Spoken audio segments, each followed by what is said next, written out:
Kita kaitkan pada situasi saat ini, kita tahu Bank Indonesia kemarin juga memutuskan untuk menahan lagi suku bunganya di level 6%. Investor global yang terlihat semakin optimistis. The Fed mungkin akan dovish hingga akhir tahun ini. Lalu bagaimana prospek pengelolaan likuiditas dan juga pendanaan perusahaan multifinance mengacu dengan sentimen ini hingga akhir tahun dan juga di tahun depan? Mungkin kita ke Pak Ruli terlebih dahulu. Baik, Anneke ya. Jadi ini seru nih judulnya ya, panen kinerja multifinance di tahun politik kan gitu. Jadi mungkin sama ya dengan yang tadi mungkin sepintas disampaikan oleh Anneke ya. Kita menghadapi tantangan bahwa tahun depan itu adalah kampanye dan kampanyenya lama katakan gitu. Nah bagi kita juga sebetulnya kalau misalnya mengenai suku bunga, kita melihat ya 2023 ini memang sedikit challenging. Ya ada kenaikan suku bunga acuan yang tentu saja juga bukan dari Fed Rate tapi juga diikuti oleh BI ya. BI meningkatkan juga. Tapi kami juga melihat ya bahwa Indonesia itu harusnya layan sendiri. Gitu. Jadi kami percaya kepada ekonom, memang ada sedikit peningkatan ya di akhir tahun ini, khususnya di Indonesia. Tapi kami yakin Indonesia itu sudah punya sudah punya pengalaman yang baik. Gitu. Dan kalau misalnya kita melihat juga suku bunganya kayaknya ya nggak serta-merta ya. Kalaupun misalnya BI meningkatkan. Nah mungkin pertanyaannya adalah kepada kami yang memang ya harusnya sangat rentan dengan suku bunga. Karena memang suku bunga ini adalah menjadi modal kami untuk meminjamkan kepada customer. Kami masih mempercayai ya bahwa kita itu sudah on the track. Jadi artinya on the tracknya memang agak lain nih. Pada saat suku bunga acuan itu naik, kita on the tracknya apa? Kita jangan langsung serta-merta naikin kan gitu. Karena kami juga sudah menghitung ya. Kemudian juga namanya suku bunga juga bukan penentu harga pasar satu-satunya ya. Buat customer. Kami melihat masih banyak lagi ada satu tingkat persaingan. Dan bukan saja ini kita ketemu Pak Imron ya. Ini juga kita pasti punya strategi pricing masing-masing ya Bu. Dari persaingan kita, kemudian juga demand di customernya kita, bahkan customernya kita juga melihat pertumbuhan ekonomi di Indonesia 2023, justru kami melihat sesuatu yang sangat positif, yang harusnya mungkin kita sikapi positif, kita nggak ngambil margin banyak-banyak, tetapi justru secara total, hitungan totalnya, kami masih tetap bisa memberikan keuntungan buat perusahaan kayak gitu. Jadi buat customer kita ya jangan takut. Kita akan naikin harga naikin rate mengikuti suku bunga acuan. Gitu. Baik, jangan takut untuk customer di MUF. Kalau di Sinaf sendiri seperti apa?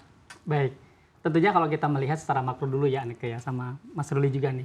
Kalau kita melihat sebenarnya saat ini adalah memang suku bunga Indonesia untuk SBY atau menggunakan secondary repo udah masuk 6% ya. Tapi kita melihat bahwa saat ini dengan kondisi Fed yang mulai stabil, inflasi Amerika juga stabil, kami yakin bahwa terkait dengan currency rate juga aman juga. Kami yakin bahwa nanti SBY akan bisa turun at least di kuartal 1 tahun 2024 nanti. Dan kita melihat sebenarnya adalah dari sisi kami multifinance, betul sepakat sama Mas Ruli juga bahwa tidak kemudian kita langsung menetapkan suku bunga lebih tinggi untuk margin yang stabil. Jadi kami melihat bahwa sebenarnya dari Sinaf sendiri kita memiliki strategi namanya risk based profiling. Jadi risk based pricing itu kita kelola bagaimana menetapkan pricing sesuai dengan profil risiko nasabah. Karena kita yakin bahwa kalau profil risikonya rendah, tentunya secara biaya juga tidak perlu besar, terutama biaya kredit ya. Jadi artinya teman-teman ataupun masyarakat tidak perlu khawatir juga, betul. Bahkan kalau kita melihat tahun 2023 ini agak anomali sebenarnya. Baik itu dari penjualan mobil Gaikindo ataupun dari multifinance itu pertumbuhan signifikan ya. Mulai dari booking volumenya juga naik, data dari PPI mencerminkan bahwa multifinance ini malah betul panen ya di waktu-waktu politik. Bahkan hari ini kan penentuan politik yang mulai ada kampanye. Jadi kami pun juga sama, kampanye sama dengan Mas Ruli juga bahwa jangan khawatir multifinance hadir bersama dengan masyarakat Indonesia. Kita bisa membantu kebutuhan masyarakat juga dan tentunya kita mendukung dengan digitalisasi. Jadi artinya kalau misalkan khawatir, takut terkait dengan kondisi yang mungkin akan muncul, tetap aja di rumah menggunakan handphone, pakai digital, langsung apply Sinaf Mobile. Seperti itu Mbak Anneke. Baik, Pak Imron, ini menarik ya kalau kita melihat investor global ini banyak yang percaya di 2024. Kalau di dalam negeri kita ada tahun politik, tapi di global katanya mungkin suku bunga ini akan berbalik arah begitu. Lalu sikap Sinaf seperti apa untuk nasabah-nasabah baru di 2024 ini? Apakah mungkin Sinaf akan lebih wait and see? Kalau kami melihatnya kembali lagi bahwa kita punya strategi risk based pricing. dalam kondisi SBY yang cukup tinggi pun juga kita masih menekankan bahwa tidak ada perubahan pricing, tetap maintain. Apalagi kalau misalnya 2024 dengan SBY yang cukup turun, tentunya banyak fleksibilitas buat kami, terutama Sinaf, untuk memberikan berbagai macam program ataupun promo untuk masyarakat. Jadi artinya pada saat tahun politik mungkin kuartal 1 kita beberapa wait and see, tapi kami melihat bahwa kebutuhan masyarakat cukup tinggi juga. Bahkan kalau kita lihat dari GDP hampir 60% kan konsumsi masyarakat sebagai buffer ekonomi. Dan terlihat bahwa pertumbuhan ekonomi 5% itu juga sebagai proyeksi ekonomis termasuk juga dari Bank Indonesia atau Central Bank. Jadi kami percaya bahwa 2024 dengan tahun politik yang mudah-mudahan stabil, kita juga percaya bahwa masyarakat sudah mulai melek terkait dengan politik, mereka juga telah dewasa, sehingga kita yakin kuartal 2 sampai kuartal 4 seluruh ekonomi Indonesia akan tumbuh lebih signifikan lagi. Dan kami yakin dengan SBY yang akan bisa lebih rendah, kita bisa memberikan hal yang positif buat masyarakat Indonesia, termasuk suku bunga yang mungkin lebih rendah juga terkait dengan promo dan juga program. Baik, kita beralih ke Pak Ruli. Tadi Pak Imron sudah menyinggung sedikit soal konsumsi kita. Begitu, kalau menurut Pak Ruli sendiri, daya konsumsi kita sejauh ini seperti apa sih? Dan juga seperti apa nanti di 2024? Konsumsinya Indonesia itu memang ya kalau kita bisa bilang ya sebetulnya sudah diperkirakan mungkin 10 tahun yang lalu. Bahwa kita punya kekuatan masyarakatnya yang tentu saja bukan masyarakat yang sudah tua. Gitu. Justru generasi mudanya itu nambah terus kan. Itu ini menjadi kekuatan kita. Karena mereka lah yang menjadi inisiator dari salah satunya ya bisnis-bisnis baru. Kemudian juga mereka kalau ngomongin sektor konsumsi, ya, mereka juga memang gemar konsumsi. Kami sebetulnya gini, dari Bank Mandiri itu punya namanya Mandiri Spending Index ya. Jadi kita ngukur dari pemakaian kartu debit ya, kemudian kartu kreditnya kita. Kita melihat di 2023 ini dengan seiring pandemi ya, rilis ya, artinya sudah mulai beraktivitas, sudah leluasa, kita melihat spending indexnya customer di Indonesia itu luar biasa. Dan digerakinnya itu adalah dari sektor yang mungkin ya, pendapatannya itu masih ya rata-rata, bukan pendapatan yang di atas. Nah, pendapatan yang di bawah ini mendongkrak sektor konsumsi. Jadi kami masih meyakini 2023 yang kita lalui ini kayaknya akan berlanjut di 2024. Ya. Ditambah lagi tadi logistiknya untuk pengiriman kendaraan dan lain-lain ya, ATPM itu semuanya sekarang ready unit Mbak Neke. Jadi Mbak Neke kalau mau beli mobil apa jarang yang inden sekarang. Jadi kami melihat dengan perkembangan itu harusnya 2024 ini adalah melanjutkan sesuatu yang baik. Nah kemudian juga yang terjadi lagi mengenai suku bunga. Kami alhamdulillah bisa menjaga cost of fund-nya. Cost of fund-nya dari Mandiri Utama Finance masih terjaga di angka yang baik.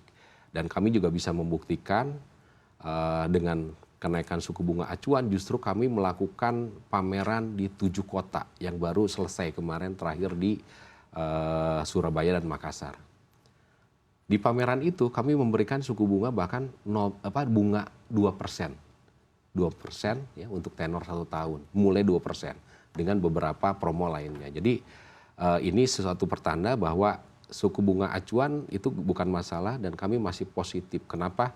Karena kami masih jaga modalnya, cost of fund-nya kita. Gitu. Baik, mungkin boleh tipis-tipis di-spill Pak Ruli, seperti apa sih strategi pendanaannya untuk menyongsong optimisme bisnis di 2024 nanti? Strategi pendanaan ya, nanti mungkin dari Mandiri Utama Finance, nanti Pak Imron mungkin cerita juga nih ya. Kami itu kebetulan karena kami ditunjang oleh selain dari kredit modal kerja ya, kami ditunjang dengan joint financing-nya dari Mandiri dan BSI.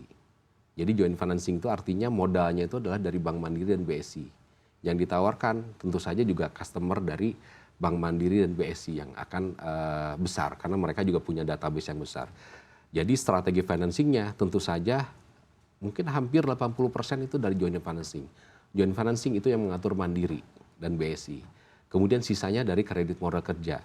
Antara perbandingan antara JF, joint financing dan KMK, kami masih jaga angkanya masih kalau kita lihat secara historikal ya, dibandingkan 2021, 2020 justru kita juga malah cost of fund-nya membaik, lebih rendah dibandingkan 2021 dan 2022. Gitu. Baik, kita kembali ke Pak Imron. Kalau di Sinaf sendiri seperti apa strategi pendanaan ya Pak untuk 2024 yang juga prospeknya ini mungkin lebih cerah dari 2023? Ya betul.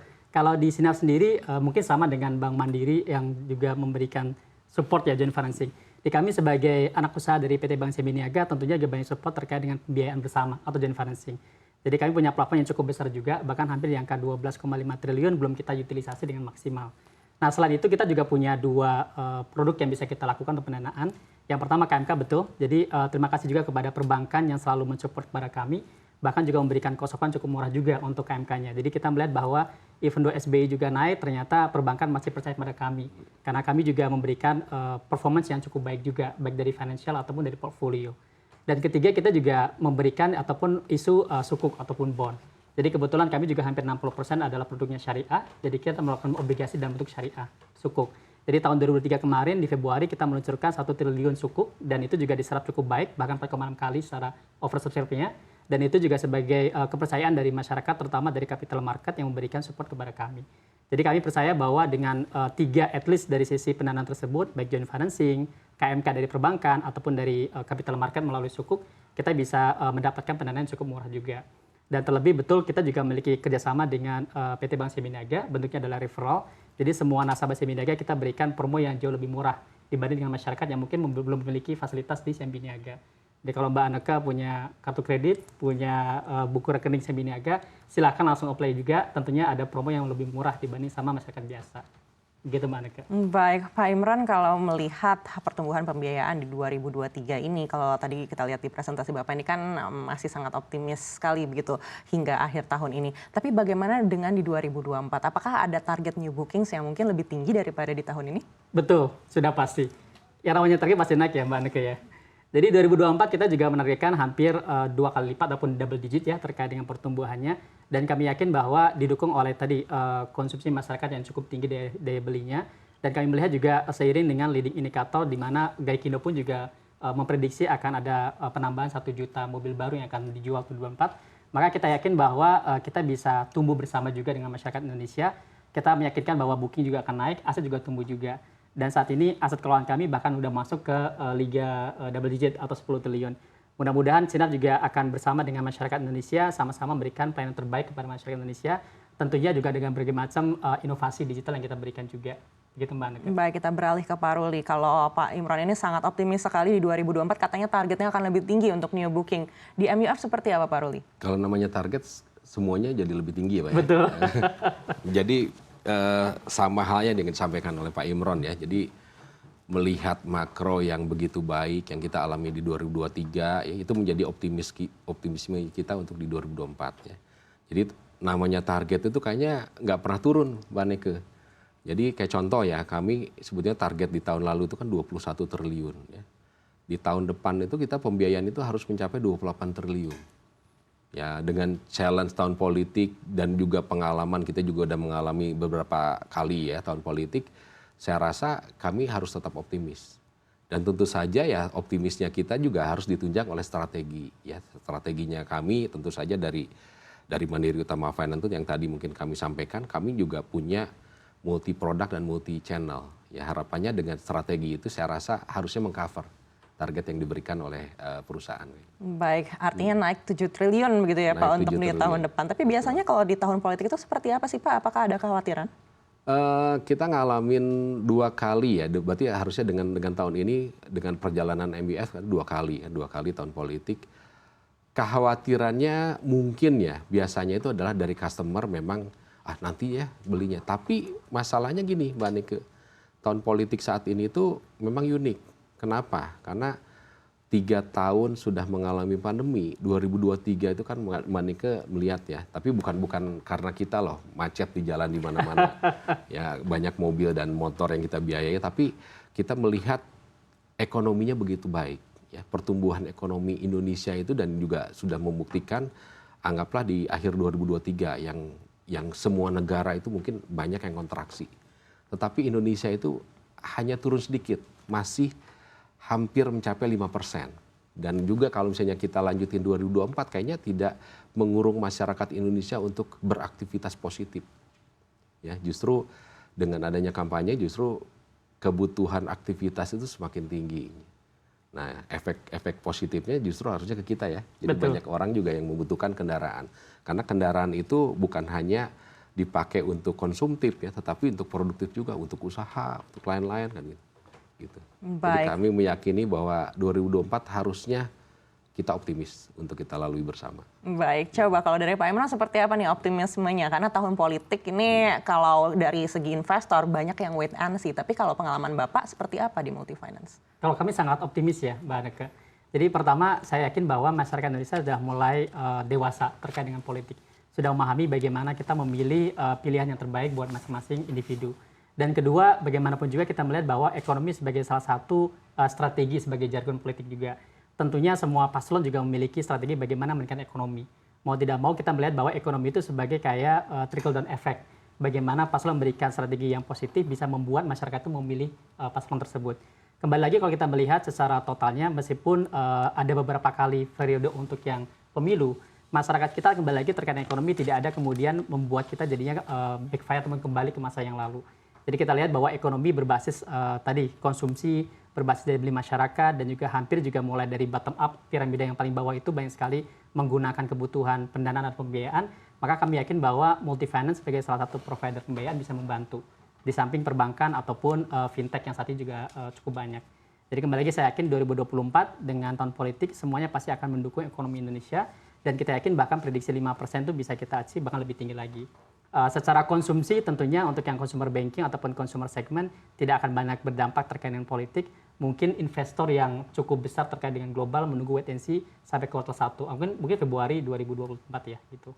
Baik, Pak Imron, kita tidak terlepas dari digitalisasi ya untuk bisa mencapai target-target mungkin yang lebih tinggi di 2024. Namun evaluasi dari Bapak sendiri seperti apa sih sejauh ini adopsi pengembangan digital di perseroan? Dan juga ekspektasinya seperti apa dengan digitalisasi ini di 2024 nanti? Oke, sejak COVID 2020 kita melihat bahwa Sinaf ini memiliki adoption rate yang cukup baik ya. Hampir saat ini 100% semua akuisisi menggunakan digital. Jadi masyarakat, baik juga partner kami dari dealer ataupun showroom sudah menggunakan Sinaf Mobile dengan baik. Dan kami yakin digitalisasi itu merupakan keniscayaan saat ini. Karena semua juga sudah menggunakan aplikasi yang ada di handset semuanya. Jadi kami yakin bahwa dengan digitalisasi kita juga akan selalu tumbuh. Bahkan misalnya inovasi kita bikin juga, termasuk kita juga akan meng-create aplikasi komunikasi dengan partner kami. Jadi artinya semua yang terlibat di ekosistem bisa berdiskusi melalui aplikasi tersebut. Dan saya yakin juga digital ini merupakan satu yang biasa buat milenial ya.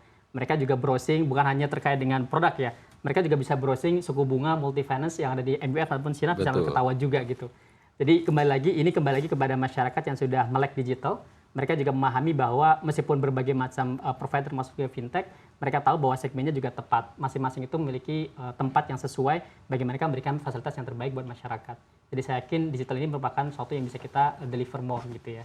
Baik, kita beralih ke Pak Ruli. Pak Ruli, kalau adopsi digitalisasi di MUF seperti apa? Apalagi sudah ada tadi katanya virtual influencer, namanya Mona. Namanya Mona. Tadinya mau dikasih nama Aneke gitu ya. Oh.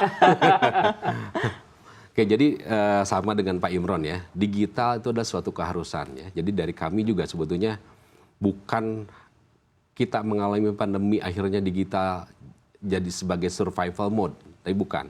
Tapi sebetulnya kita juga udah melihat dari sejak 2019 kita buat namanya Move Online Auto Show.